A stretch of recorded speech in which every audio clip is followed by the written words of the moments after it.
How I spent my Memorial Day vacation sounds more like a homework assignment than it does a political agenda. But for Senator McCain, it was a mission aimed to please his Jewish masters, who have been scheming for years to destroy Bashar al-Assad and his government. Is McCain worried about advancing the interests of the American people? Decide for yourself.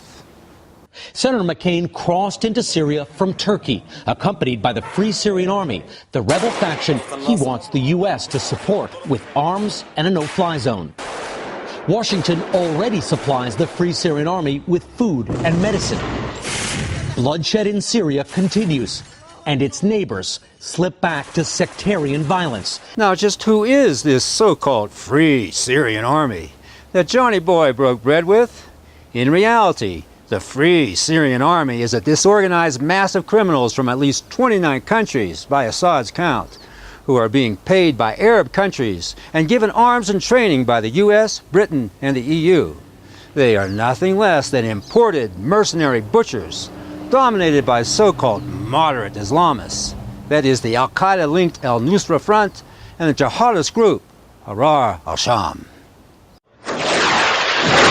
Nusra Front massing its fighters near Nayrab military airport in eastern Aleppo.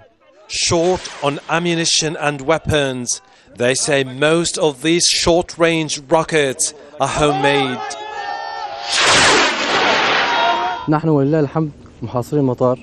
Our fighters control all the entrances to the military airport. We are striking the Syrian army positions, and our main goal is to cut off their reinforcements and supplies to this area. In this video posted by the Nusra Front, a suicide bomber with a North African accent drives a truck packed with explosives and blows up in what Nusra Front says was a checkpoint in the outskirts of the city of Hama. Nobody knows the exact number of Nusra Front fighters in Syria.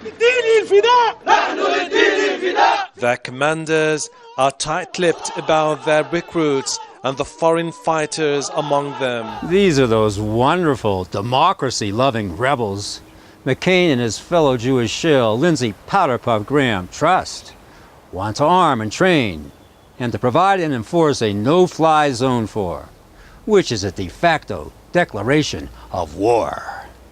We have been recommending now for over 2 years of this bloodletting and massacre, and that is to provide a safe area for the opposition to operate, to establish a no-fly zone, and provide weapons to the people in the resistance who we trust. And that all means more bloodshed. No, not for American Jews. They never get their hands dirty in these wars for Israel. But for Gentile youth who McCain wants to see shed their blood in yet another war for the Jews. Has being there, shaking these people's hands, looking them in the eye, being on Syrian soil, has it changed or intensified your feelings in any way? It's intensified because this is a pretty bloody business that they've been in, and these are human beings that are trying to achieve the same thing that we have shed American blood and treasure for. But why isn't Johnny Boy McCain disturbed over the slaughter of Syrian Christians by his beloved rebels, and their most recent massacre of the entire Christian population of the Al-Duvar village on the outskirts of Homs? Because McCain is joined at the hip with Jewish neocons who could care less about Christians, that's why. Lest we forget, McCain's prime enabler during the 2008 election was neocon Jew, Senator Joe Lieberman. But today it's warmongering neocon Jew William Kristol, who appears to be McCain's new Commander-in-Chief. I think it's fair to say that President Obama has put himself in a bit of a box here on Syria. He kept talking for months about red lines, enormous consequences, game changers, but he's clearly mindful of the bad intelligence that led into the invasion of Iraq. Is there a graceful way out for him now? Well, I think the message is that he, as Amy and Britt said, this is not a president who wants to start another war. That's the way he sees it. I think it's totally irresponsible for an American president to have that.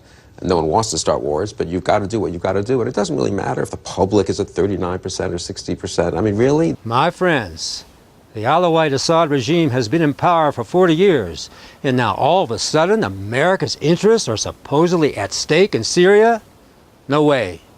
It's Jewish interests that are at stake in Syria, not America's. The real plan remains the formation of so-called Greater Israel, which would extend from the Nile to the Euphrates, which would be so easily pursued with the creation of a fragmented, balkanized Syria, torn to bloody shreds by the competing U.S.-backed mercenaries, militias, and jihadis pouring into Syria around the clock.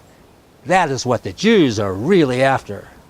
Hezbollah has entered the fray for this very reason and is warning that if Assad falls, then an Israeli invasion of what's left of Syria will be a walk in the park. This is not America's war. Let the Syrians decide their own future, not Jewish homicidal maniac shills like Johnny Boy McCain.